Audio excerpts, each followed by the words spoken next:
Happy birthday ભાઈ. Thank you ભાઈ. ચલો ભાઈ પાર્ટી પાર્ટી. પાર્ટી શું હોય આમાં? બર્થડે તો છે ભાઈ, 23 વર્ષ થઈ ગયા જન્મ્યો એને. આ બધા અંગ્રેજીના ચોચલાઓ છે, આપણે નથી આ બધી સંસ્કૃતિ ભાઈ. પાર્ટી વાર્ટી ના હોય અરે યાર હા એ બધું છોડ. બર્થડે ની તો ત્યાં ગાડી ચકાચક લાગે છે. હમણાં લીધી ને, આજે બર્થડે હતી, ગિફ્ટ કર્યું, સેલ્ફ ગિફ્ટ. અમારી ગિફ્ટ પાર્ટી ની ગિફ્ટ ક્યારે? અરે આ તો સેલ્ફ ગિફ્ટ કર્યું, પૈસા મેં ખર્ચ્યા છે. હવે પાર્ટી ના અલગથી ખર્ચું આમાં ના હોય. બે સેકન્ડ હેન્ડ ગાડી છે ભાઈ. નવી ગાડી લેશું ત્યારે જોશું. ચલો બીજો દાવ બી પતી ગયો. છેલ્લો દાવ. અરે કેમ પાર્ટી? નવી ઘડિયાળ બી છે હાથમાં તો ટાઇટન ની. Party party. 1-1.5 લાખ રૂપિયાની છે અને આનો ભાવ વધશે એટલે આ મારું ઇન્વેસ્ટમેન્ટ છે. અચ્છા અમારી ઇન્વેસ્ટમેન્ટ ક્યારે કરશો પાર્ટી ની પણ?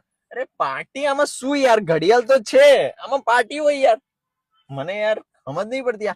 પાર્ટી નું હોવું જ ના જોઈએ કલ્ચર. હું તો કહું બેન કરો, બ્લોક કરો પાર્ટી વાળા કલ્ચર ને.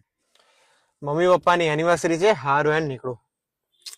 પાર્ટી હાલ તો નહીં ને. અરે ઉભો રે, કાલે જ છે. કાલે છે તો પછી પાર્ટી ભાઈ તારી બેન ને.